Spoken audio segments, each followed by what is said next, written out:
Beri nama pedang ini Naga Puspa. Selamatkan dia. Jangan sampai jatuh ke tangan pendekar berwatak jahat.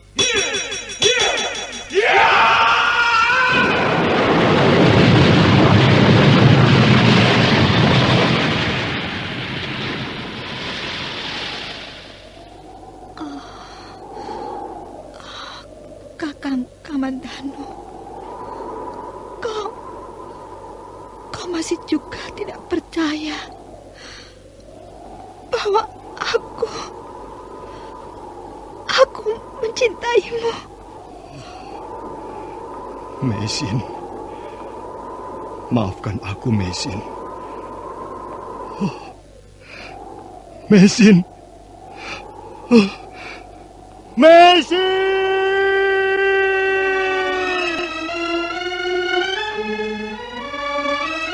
Tutur Tinula.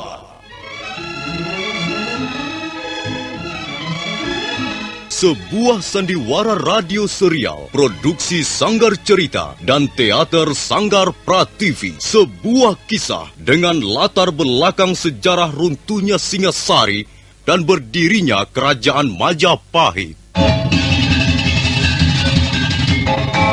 Sandiwara ini didukung oleh pemain-pemain radio yang sudah ternama, Ferry Fadli, Ivone Rose, dan Eli Ermawati.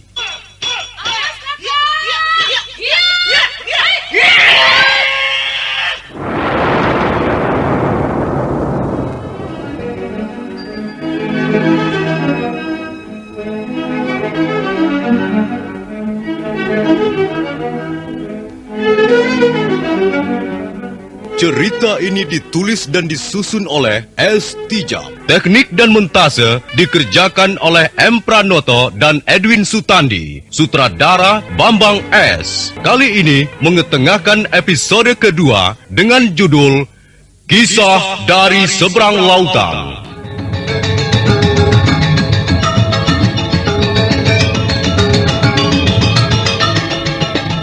Dalam seri yang ke-53 ini didukung oleh para pemain Edi Dosa sebagai Lo Sisan, Eli Ermawati sebagai Mesin, Freddy Cancer sebagai Madangkungan, Surya Tanjung sebagai Pakeling, Yuli sebagai Kurantil, Edi Juni sebagai Puye, Dibyo sebagai Tambir, dan Nusri pembawa cerita. Selamat menikmati.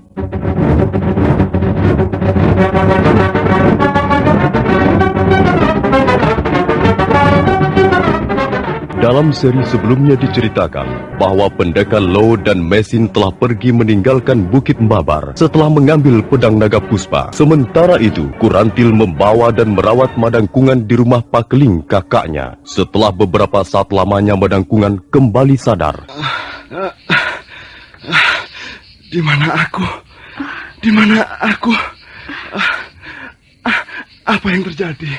Kau terluka dalam, Kakang Madangkungan. Sekarang kau di rumah kakakku, Pakeling.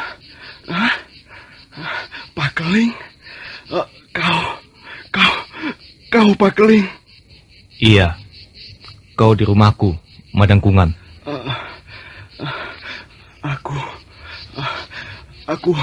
Aku harus membunuhmu, Pakeling.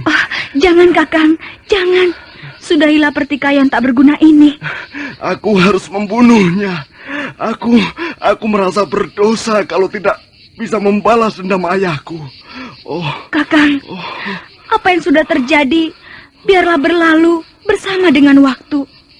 Tak ada manfaatnya memelihara dendam sekian lama. Dendam tak akan membuat seorang pendekar menjadi dewasa. Omong kosong. Bagaimanapun aku harus melampiaskan dendamku. Ayo, Pakeling. Pertarungan belum selesai. Ayo kita teruskan lagi. Kakang, kau sedang terluka dalam. Kau harus beristirahat dan bukannya malah bernafsu untuk berkelahi. Kurantil, aku memang terluka dalam. Tapi bukan berarti aku menyerah. Kakang! Diam kau. Sudah kubilang jangan ikut campur urusan laki-laki. Ayo Pakeling. Ayo keluar ke halaman. Tempat ini terlalu sempit untuk menyapung nyawa. Madangkungan, kau terluka. Mengapa kau tidak berusaha untuk menyembuhkan luka-lukamu lebih dulu? Tidak perlu. Jangan mengira kau telah memenangkan pertarungan, Pak Keling. Aku terluka bukan oleh senjatamu. Aku juga tidak mengakui telah memenangkan pertarungan denganmu. Aku hanya mengingatkan bahwa tak ada perlunya kita meneruskan pertarungan itu. Karena kau dalam keadaan terluka. Jadi kau menolak melayani aku, Pak Keling? Iya. Aku tidak ingin memanfaatkan keuntungan ini. Kalau kau masih penasaran, baiklah, kita lanjutkan pertarungan kita. Tapi tunggulah sampai luka-lukamu menjadi sembuh. Baiklah, Pak Keling. Suatu ketika aku akan datang lagi ke Pongging untuk menantangmu. Silakan. Aku toh tak mungkin menolak kehadiranmu. Nah, aku akan pulang dulu. Oh, Kakang.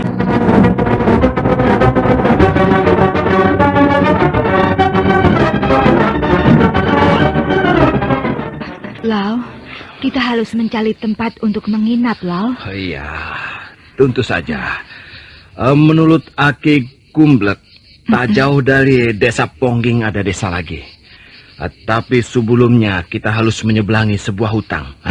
Sebenarnya kita mau kemana, Lau? Ayah, Mesin. Pertanyaanmu sukar untuk kujawab.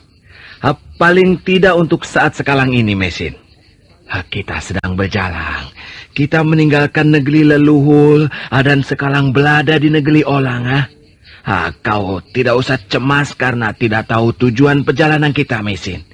Yang penting kita mencari keselamatan. Kita menjadi orang asing di negeri ini. Makin jauh masuk ke daerah pedalaman, semakin terasa bahwa kita orang asing. Ya, kita akan banyak menemui kesulitan. Karena warna kulit dan wajah kita yang menyolok. Kita mungkin akan dicurigai dimanapun kita singgah. Tapi aku yakin tidak semua orang di negeri ini mencurigai orang asing dan bermaksud mencelakakannya. Buktinya Aki Gumblek, dia baik. Baru saja kenal, tapi dia sudah seperti keluarga sendiri. Iya, mudah-mudahan kita akan banyak menjumpai orang-orang seperti itu, Lau. Hei, Mesin. Ada apa? Baru saja aku melihat Sina sekilas. Itu dia. Di balik daun-daunan itu. Sinar apa? Sinar itu berwarna merah. Pasti sinar lampu minyak. Kalau begitu, barangkali ada rumah di sana, loh. Iya, barangkali sinar itu datangnya dari rumah. Ayo, kita ke sana. Siapa tahu kita bisa menemukan tempat untuk menginap malam ini.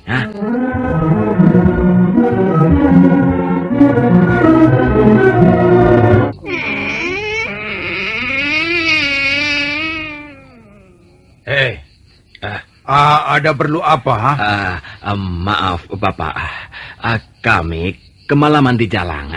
Apakah kami bisa numpang tidung balang semalam saja? Numpang tidur? Ya. Kalian mau tidur di mana?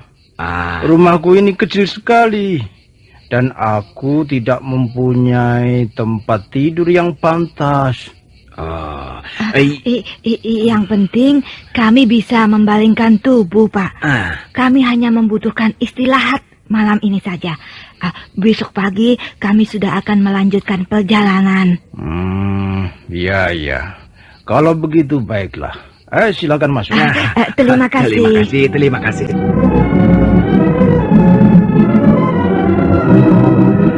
Sepertinya kalian ini bukan berasal dari negeri kami. Betul. Memang, Pak, memang. Kami berasal dari negeri yang jauh dari negeri Bapak ini. Tanah leluhur kami adalah daratan Mongolia. Ribuan kilometer dari tempat ini. Aneh sekali. Tidak pernah ku dengar ada orang bepergian sejauh itu dari negeri nenek moyangnya.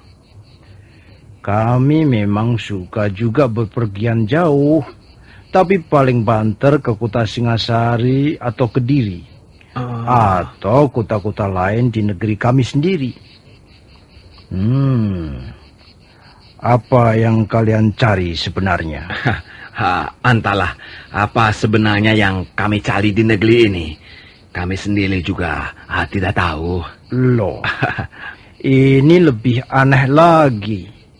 Lalu tujuan kalian mau kemana? Kami berdua mau ke desa Kulawang. Kurawang. Iya. Di kaki Gunung Anjasmara. Iya, apakah masih jauh dari sini desa Kulawang itu, Pak? Iya. Masih jauh juga. Barangkali 2 hari perjalanan dengan kaki baru akan tiba di desa itu. Ada yang kalian cari di desa Kurawan itu? Sanak famili barangkali? Atau siapa? Tidak, Pak, tidak. Kami tidak mencari siapa-siapa. Tapi barangkali ada yang bisa kami lakukan jika sudah tiba di desa Kulawang. Oh iya, Pak. Kalau daerah ini termasuk desa mana, Pak? Rasanya sepi sekali. Tak ada lagi sepotong rumah pun nampak. Ya. Memang di sini tak ada rumah lagi. Daerah ini termasuk hutan tarik. Kalau kalian besok meneruskan perjalanan, terus mengikuti jalan setapak ini, maka kalian akan sampai di desa Tebu, ya. Di sana baru banyak rumah, banyak warung makanan atau warung minuman, ya. Ayo, diminum lagi airnya. Terima kasih. Di sini hutan, tidak ada apa-apa kecuali suara-suara binatang hutan. Ayo. Ini air gula aren yang aku deres sendiri. Lumayan buat menghangatkan badan. Terima kasih, Pak. Terima kasih. Ayo habiskan saja. Ayo. Itu ketela bakar itu, ya. Iya. Masih hangat itu. Iya. Makan saja. Iya.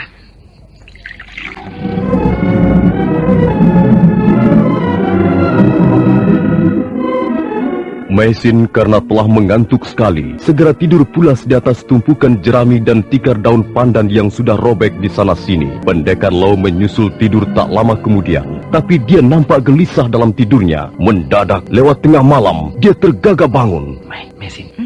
Mesin. Ada apa, Lau? Aku masih mengantuk. Bangunlah. Ada sesuatu yang tidak beres, Ada sesuatu yang tidak beres. Apa maksudmu? Dia tidak ada di tempat tidurnya. Maksudku orang desa itu diam-diam telah pergi. Kelihatannya dia bukan orang yang mudah untuk dipercaya begitu saja. Apakah sudah lama orang itu pergi, Lau? Aku tidak tahu. Aku memang tidak bisa tidur pula, Aku gelisah. Mana banyak sekali nyamuk hutang.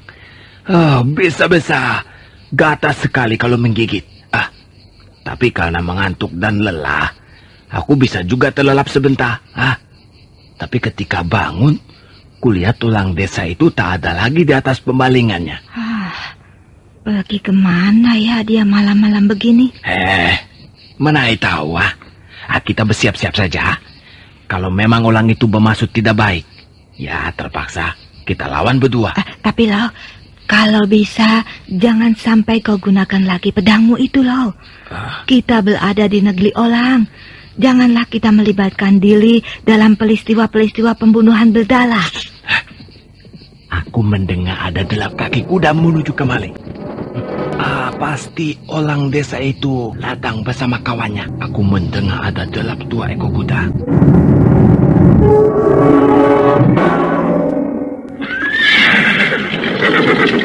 Hai, orang-orang asing, keluar kau! Jangan enak-enak tidur di rumah orang. Keluar!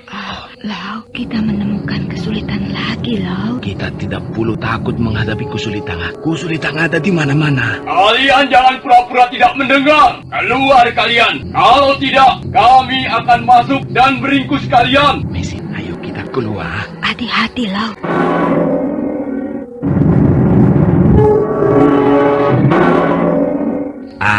Kami sudah keluar. Apa maksud kalian, Begitu lebih bagus. Jadi kalian tidak perlu mempersulit tugas yang dibebankan pada kami. Lihat, Lau. Bukankah yang satu itu pemilik gubuk yang kita pakai menginap? Iya benar. Namaku Tambir. Dan ini temanku, Puye. Ada maksud apa? Hoe membawa temanmu kemari, Hei, jangan bertanya begitu. Aku bebas membawa siapa saja ke gubukku ini. Tapi mengapa kau pergi dengan diam-diam meninggalkan kami yang sedang tidur? Mengapa kau tanyakan juga soal itu? Aku bebas pergi kemana saja aku suka dan kapan saja. Tapi, ya, karena pertanyaan harus dijawab, maka aku tidak keberatan untuk menjawabnya. Hai, dengar. Aku pergi memanggil temanku dengan diam-diam karena suatu tugas rahasia. Tugas rahasia? Sudah sejak semula aku memang mencurigaimu. Kau pasti bukanlah orang yang biasa berbuat baik pada mereka yang membutuhkan pertolongan. Jangan ngomong sembarangan. Kamilah yang semestinya mencurigai kalian. Kalian jelas bukan penduduk desa di sekitar sini. Bahkan menurut temanku Tambir, kalian berasal dari negeri seberang lautan. Nah, bukankah kalian pantas kami curigai? Iya. Kami berdua memang orang asing di negeri ini. Karena itu, kami mencurigai kalian. Tapi kami tidak melakukan apa-apa. Kami tidak berbuat kejahatan. Itu soal nanti. Yang penting, sekarang kalian harus menurut pada kami. Tunggu dulu. Apa yang kau maksudkan dengan menurut? Kalian akan kami tangkap.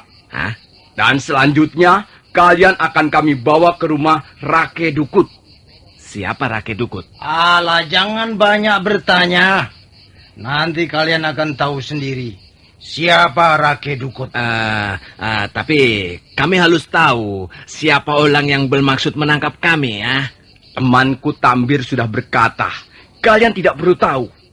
Apa masih belum jelas? Belum tahu maksudnya? Maaf. Kalau kami tidak tahu persis siapa Rake Dukut dan dengan alasan apa kami ditangkap, kami terpaksa tidak menerima begitu saja. Jadi dengan kata lain, kalian mau melawan, begitu? Boleh juga dikatakan begitu, Hati-hati, Mesin. Tambir, kita terpaksa mengambil jalan kekerasan. Iya, kalau memang begitu, apa salahnya? Ayo, kita sergap mereka.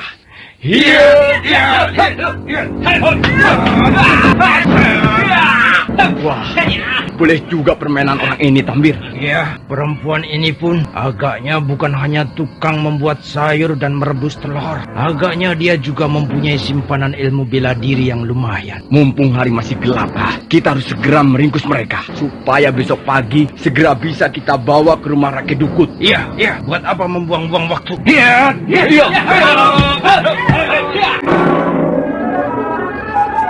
Orang yang bernama Puye segera menyerang ke arah pendekar Lau. Dia heran setelah beberapa kali serangan-serangannya dapat ditepiskan dengan mudah. Demikian pula orang yang bernama Tambir. Sekalipun yang dihadapinya adalah wanita, namun ternyata dia cukup kerepotan juga untuk mengalahkannya. Bahkan beberapa kali dia sempat terdesak dan hampir saja terkena pukulan berbahaya. Tapi mendadak dua orang itu berhenti menyerang. Ada apa, Puye? Ada apa? Aduh! Apa yang terjadi, Lau? Mengapa orang-orang itu mendadak lobo? Rasanya pukulanku tidak mengenai bagian yang bisa membuatnya lobo seketika. Tunggu, Mesin. Jangan-jangan dia hanya berpula-pula dan bermaksud menjebak kita. Tapi kelihatannya dia bersungguh-sungguh. Mereka mendekap ulu hatinya sebelum terjungkal lobo. Baiklah, akan kulihat dulu. Kau tunggu di situ. Bagaimana, Lau? Kemarilah, Mesin. Bukankah dia bersungguh-sungguh? Iya, lupanya mereka tidak berpula-pula. Dua-duanya roboh seketika. Coba kau lihat ulu hatinya. Agak gosong dan memal seperti terkena pukulan kelas. Apakah kau telah memukulnya tepat di ulu hatinya, Lau? Tidak. Aku juga tidak merasa memukulnya di bagian tubuh yang lawan itu. Lalu siapa yang melakukannya? Kalau begitu, pasti ada orang di sekitar tempat ini. Iya, aku juga berpikir begitu, Lau. Dan orang itu yang telah memukulnya. Bukan memukulnya, tapi melemparnya dengan batu-batu dari jarak jauh. Iya. Tapi apa maksudnya ya? Apakah dia bermaksud menolong kita? Itu belum bisa dipastikan. Yang jelas orang itu mempunyai tingkat kepandaian yang tinggi. Dengan lemparan batu dari jarak yang cukup jauh, orang itu bisa melobohkan pendekar-pendekar seperti Puye dan Tambi. Itu dia orangnya, loh. Tunggu! Siapa orang itu, loh? Mana kita tahu, Mesin. Yang jelas dia mempunyai kemampuan yang cukup tinggi. Kalau dia bersahabat dengan kita, maka tak ada soal. Tapi kalau dia memusuhi kita, barangkali aku terpaksa menarik kembali pedang naga puspa ini. Pendekar Lau dan Mesin untuk sesaat lamanya tak bisa berbuat sesuatu. Sementara orang berkuda itu telah lenyap dalam kegelapan hutan. Hanya suara tapak kaki kudanya yang masih terdengar di kejauhan berderap dan bergema karena pantulan bukit-bukit. Mendadak Puye dan Tambi roboh tak berkutik. Ulu hatinya memar seperti bekas kena pukulan keras. Pendekar Lau berteriak memanggil penunggang kuda yang segera lenyap dalam kegelapan hutan tarik. Orang itu mempunyai kepandaian yang tinggi, Lau. Hanya dengan lemparan batu kecil, dia bisa membuat Puye dan Tambi roboh. Walaupun tidak mati, tapi lukanya itu lumayan juga beratnya. Iya, kalau penunggang kuda itu bermaksud baik dan bersikap bersahabat dengan kita, maka tak jadi soal. Tapi kalau dia berasal dari golongan lain yang ingin memusuhi kita juga, ya terpaksa aku menggunakan lagi pedang naga puspa. Lau, suamiku, petualangan kita di negeri yang asing ini lupanya banyak menemukan hambatan dan gangguan. Ya, bagaimanapun manisnya sebuah petualangan, dia pasti akan menyodorkan pelbagai macam tantangan. Dan bukankah tantangan itulah yang membuat kita ini menjadi penuh gairah? Lau, kamu apa? Lihatlah saja, Mesin. Sejak dari Pantai Tuban aku berjalan kaki. Enak juga barangkali untuk menunggangi seekor kuda. Dan Puye serta Tambil sudah menyediakan 2 ekor kuda untuk kita. Maksudmu kita akan meneruskan perjalanan ini dengan berkuda, begitu? Iya. Bukankah dengan begitu kita sangat menghemat tenaga? Tapi Lau, apa kau tidak tahu bahwa aku tak bisa menaiki kuda? Kau ingin aku terlempar dari atas kuda dan punggungku menjadi patah, begitu? Kalau begitu, kita ambil saja 1 ekor, Kemudian kita naiki berdua, Hup, ya. Ayo, naiklah. Ayo. Lau, kita akan meneruskan perjalanan sekarang juga? Buat apa tidur di gubuk liar begitu, Banyak nyamuk dan pemiliknya orang jahat. Lebih baik kita isi sisa malam ini di atas punggung kuda. Ayo, naiklah. Lau, jangan terlalu kencang larinya. Di sekitar sini banyak jurang yang dalam. Iya, kita memang tidak terlalu diburu waktu. Mari kita berangkat. Iya.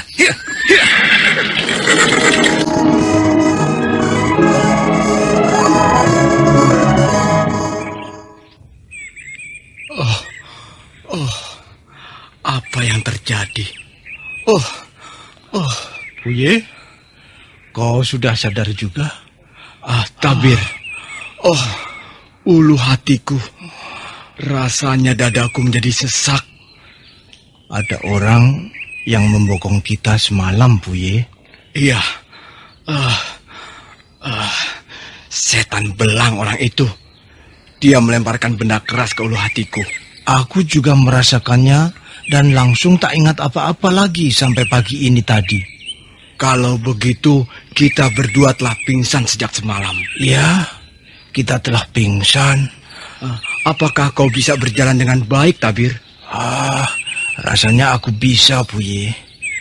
Tadi aku sudah melihat-lihat sekeliling tempat ini. Kuda kita tinggal seekor. Pasti dibawa orang asing itu. Sial. Iya, memang kita benar-benar sial. Kita harus segera melaporkan peristiwa ini pada Rakyat Dungkut. Ayo, tolong papa aku, Tabir. Nampaknya lukamu lebih parah, Buye. Nampaknya begitu. Aku sama sekali belum bisa bernapas dengan lega dan nyaman. Ada sesuatu yang mengganjal di dadaku. Sudahlah, sudah. Nanti juga hilang sendiri. Aku tadi juga begitu. Setelah latihan nafas sebentar, rasa sesak itu sedikit demi sedikit hilang. Ayo, kupapah kau. Kita memang harus segera melaporkannya pada Rakyat Dungkut. Ayo, pelan-pelan, Tabir.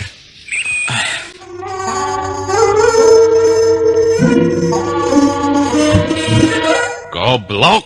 Kalian memang goblok, tidak becus. Maafkan kami, Kakang. Kami mengaku bersalah. Kami telah berlaku sembrono sehingga kami gagal menangkap orang itu. Ayah, bukan hanya tidak bisa menangkap orang itu, tapi kalian sudah menghilangkan kudaku juga seekor. Soal kuda, nanti akan kami cari, Kakang Dungkut. Kalau tidak juga ketemu, kami sanggup menggantinya. Sudah. Jangan berlagak orang kaya. Mau kalian ganti pakai apa kuda itu, ha? Maaf, Kakang. Kami memang bersalah. Kami siap mendapatkan hukuman. Nah, lebih baik begitu. Mengaku salah dan menyerah. Sekarang dengar. Untuk kali ini, aku maafkan kesalahan kalian yang amat tolol itu. Terima kasih. Tapi kalian harus mencari orang-orang itu. Paling tidak jangan sampai mereka masuk ke desa Tebu besok. Iya. Aku tak ingin mereka mengacaukan rencana yang sudah kususun rapi. Baik, Kakang Dungkut. Kami akan melaksanakan perintahmu dengan sebaik-baiknya. Dan kali ini kami tidak akan gagal lagi, Kakang. Sudahlah. Jangan banyak bicara. Aku mau buktinya.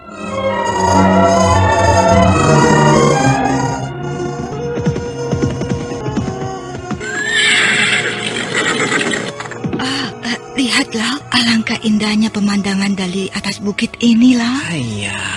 Iya. Negeri ini sebenarnya negeri yang cantik dan indah. Tanah di sini subur, segala macam tanaman bisa tumbuh dengan baik. Kulihat beberapa orang petani sudah menggunakan cara bercocok tanam yang memadai loh. Pengailan bagus dan bibit padi ditanam dengan teratur dan rapi sekali. Bahkan di desa Pongging, aku lihat ada bangunan waduk yang cukup besar. Nampaknya petani di daerah ini sudah cukup maju. Kalau aku lihat sawah, tanaman bawang dan pohon buah-buahan yang tumbuh dengan bagus, aku ingat kampung halaman sendiri. Di sepanjang lereng bukit Homosan, ayahku juga menanam sayur mayur dan buah-buahan.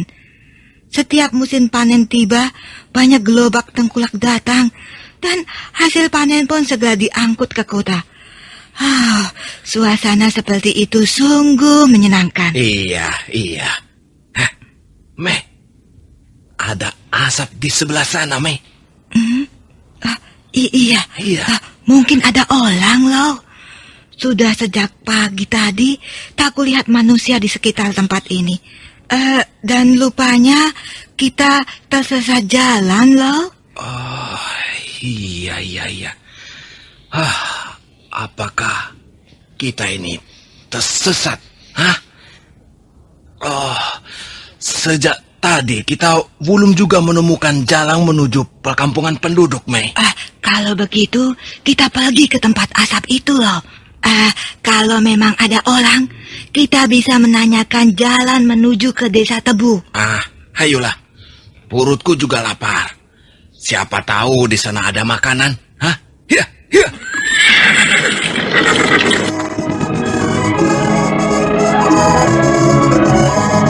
Pendekar Lau segera melarikan kuda dan sebentar kemudian mereka sudah kembali masuk ke dalam hutan lebat. Mereka menyusuri jalan tikus dan kadangkala terpaksa turun karena semak belukar yang tumbuh rapat menghadang jalan. Akhirnya mereka tiba juga di tempat yang mereka tuju. Asap itu masih mengepul. Bau daging bakar membuat mereka terasa semakin lapar.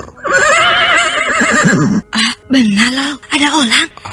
Lihat di tengah, dia tengah sibuk memanggang daging, Lau. Iya, lupanya dia sudah tahu kedatangan kita. Nampaknya seorang wanita, Lau.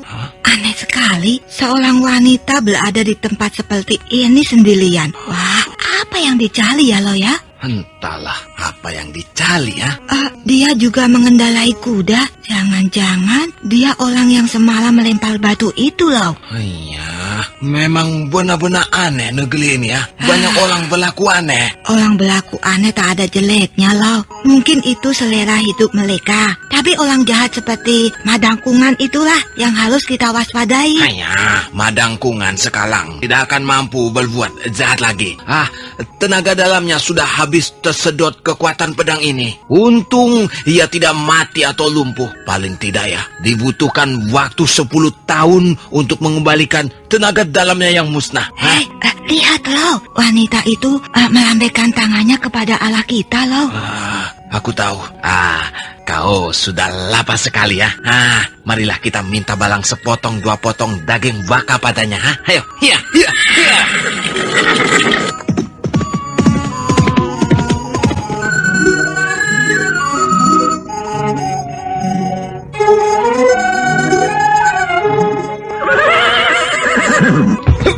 Mengapa kalian berhenti di sana? Kalau kalian lapar, mengapa tidak langsung kemari dan makan daging burung bakar ini? Ayolah, pilih saja sendiri, paha, dada, atau sayap. Maaf kalau kami mengganggumu. Sama sekali tidak. Lagi pula, aku pun tidak senang diganggu. Ayo, makanlah. Terima kasih. Kami memang lapar dan kami tak menemukan walung yang menjual makanan. Di hutan, mana ada orang menjual makanan? Pendekar Lau dan Mesin lalu ikut makan bersama wanita aneh itu. Wanita cantik yang masih remaja usia, namun raut wajahnya nampak cukup dewasa. Ayolah, istrimu itu nampaknya belum kenyang. Sudah cukup. Aku sudah menghabiskan 2 potong dada burung. Maaf, siapakah namamu dan kau mau kemana? Kalian harus berhati-hati di daerah ini.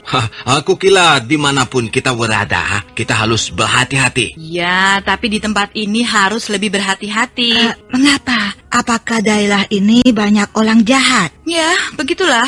Ada sekelompok orang yang tidak memperbolehkan orang dari daerah lain memasuki desa di depan sana itu. Desa Tebu. Mengapa begitu? Rake Dukut. Nah, kau pernah mendengar nama itu? Oh, iya. Kami pernah mendengarnya semalam. Ketika ada 2 orang bermaksud menangkap kami di depan gubuk Tambil. Oh iya, siapa Rake Dukut itu? Dia orang yang tidak baik. Ya, hanya itulah yang aku ketahui. Apa? Kau ingin mengatakan sesuatu? Iya, semalam kami bertumpu dengan 2 orang anak buah Rake Dukut. Tapi mendadak ada orang lain yang tidak kami kenal merobohkan 2 orang musuh kami itu. Iya, dia melempar batu dari jarak yang cukup jauh, tepat di ulu hati mereka. Iya. Dan mereka lobo pingsan. Mungkin Wei kenal dengan orang itu? Tidak, aku tidak mengenalnya. Aku sudah kenyang. Aku harus meneruskan perjalanan. Tunggu dulu. Kenapa? Kau belum menjawab pertanyaanku.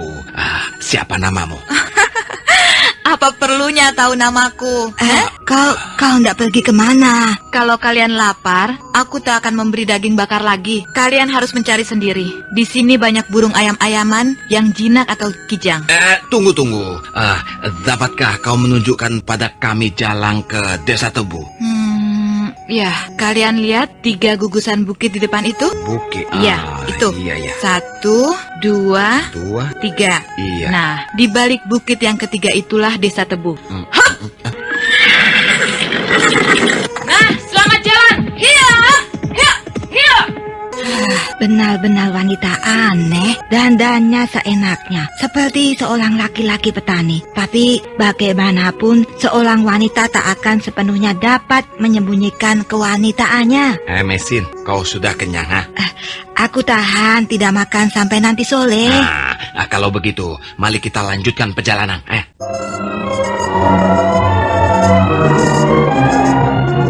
Pendekar Lo dan istrinya lalu kembali mengendarai kuda ke arah 3 gugusan bukit yang ditunjukkan wanita remaja yang aneh. Dan memang benar apa yang dikatakan wanita remaja aneh. Di balik bukit yang ketiga terdapat sebuah desa yang cukup ramai dan padat penduduknya. Pendekar Lo dengan mudah memperoleh tempat penginapan yang cukup nyaman. Setelah membersihkan badan, makan malam dan menikmati secangkir wedang jahe, Pendekar Lo dan Mesin segera tidur dengan nyenyak sekali. Nyenyak sekali tidurku semalam. Hanya, aku pun langsung tak ingat apa-apa lagi. Begitu kepalaku menyentuh bata. Kau sudah rapi, sudah bersih, dan kau nampak segar. Aku mandi di air pancuran di belakang rumah penginapan itu. Dingin sekali airnya, seperti es, tapi enak dan segar. Iya. Rasanya lelahku segera hilang lenyap. Maaf Tuan, ada 2 orang mencari Tuan dan istri Tuan. Siapa? Kami belum mempunyai kenalan siapa-siapa di desa ini. Mereka adalah Tambir dan Puya. Oh, iya. Mereka ada di mana sekarang? Ada di depan Tuan. Lebih baik Tuan dan istri Tuan jangan keluar. Saya takut terjadi keributan. Apakah mereka memang biasa membuat keributan? Iya, begitulah. Hal itu sering mereka lakukan, terutama akhir-akhir bulan ini. Kau tahu orang yang namanya Laki Dungkut? Laki Dukut? Iya, saya tahu. Rakyat Dukut adalah seorang pendekar yang paling disegani di desa Tebu ini. Di samping ilmunya tinggi, dia juga kaya raya. Oh iya, aku dengar Laki Dukut tidak menghendaki ada pendekar dari daerah lain memasuki desa Tebu. Hanya, apa benar begitu? Iya, mungkin begitu.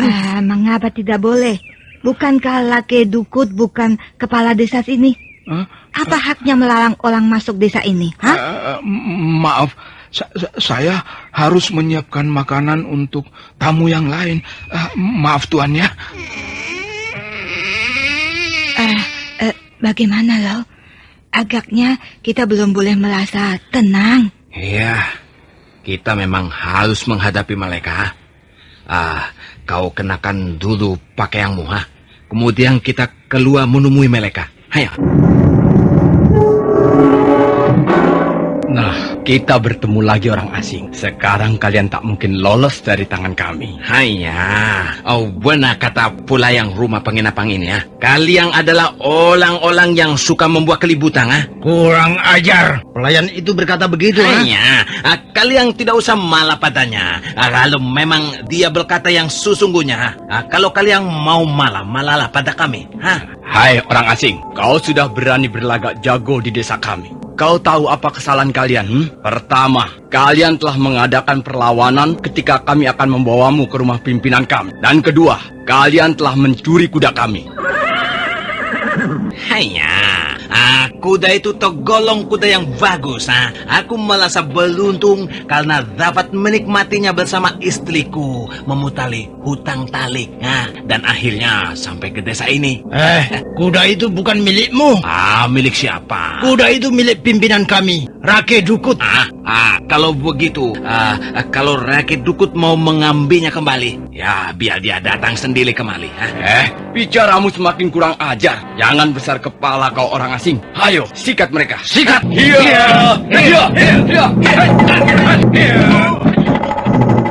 Tambir dan Puye karena pada dasarnya masih sangat kesal dan dongkol, segera menyerang dengan bertubi-tubi.